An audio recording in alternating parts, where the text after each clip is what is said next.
What's up, Mob Crew? I'm Chris, and today's short video's a big one.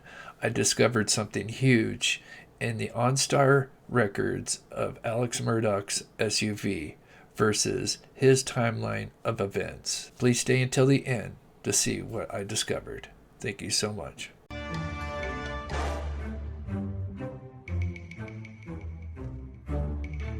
Welcome back to the channel, everybody, where we cover murder, mystery to the paranormal.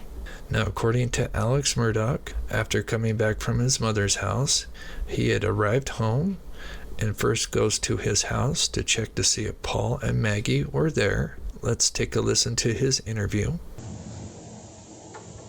When I got back to the house was obviously nobody was in there, so I figured they're still up here fooling around. Paul was gonna be getting set up to plant. Our sunflower seeds got sprayed and died, and he was refiguring to plant the sunflower seeds. Okay.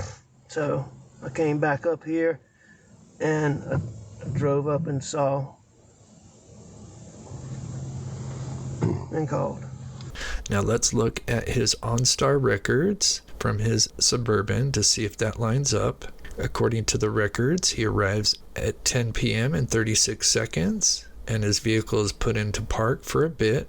That could be Alex stopping to open the gate. He then drives for 12 seconds, parks, then drives immediately again for a total of 25 seconds.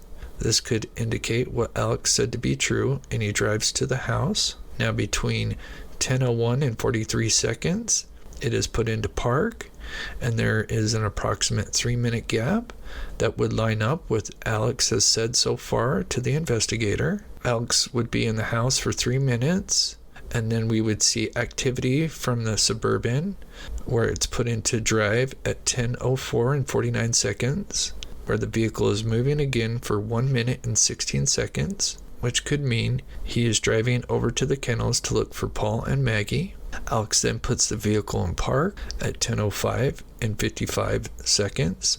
And according to Alex, after checking the house, then driving over to the kennels, he gets out and discovers Paul and Maggie. So far, all of this is lining up, right? Well, there's one big problem. And I ran over to Maggie, and actually, I think I tried to turn Paul over first.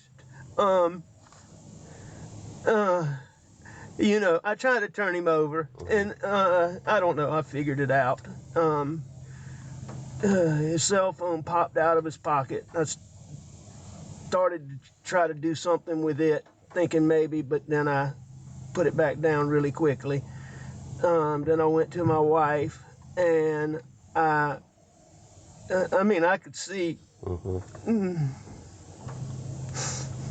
but I tried to take their pulse on both of them. And, I called 911 pretty much right away. According to the records on the vehicle, he calls 911 at 10:06 and 14 seconds, and actually misdials, causing him to call again at 10:06 and 18 seconds.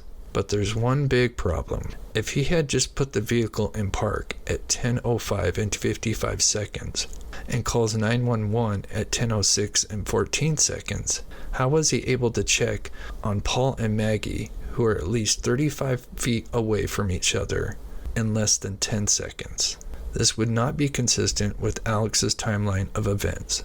So I know some may try and poke a hole at this and say that Alex could have drove over to the kennels first, and during that 3-minute window between 10:01 and 10:04, he could have been checking on Paul and Maggie. But there's one big problem with that. Phone records show that Alex Murdaugh tried calling his wife at 10:03 p.m. So if you had just discovered their bodies, why would you be trying to call them, then drive around for another minute and 16 seconds, then wait another 19 seconds before calling 911? Clearly, this was a crazy discovery I found after looking at the OnStar records of Alex Suburban and the data they released, and going back and discovering that his story he told to investigators does not line up with the records. So I really hope you enjoyed today's short video. Let me know your thoughts in the comments down below. Please smash that like button. Please subscribe to this channel.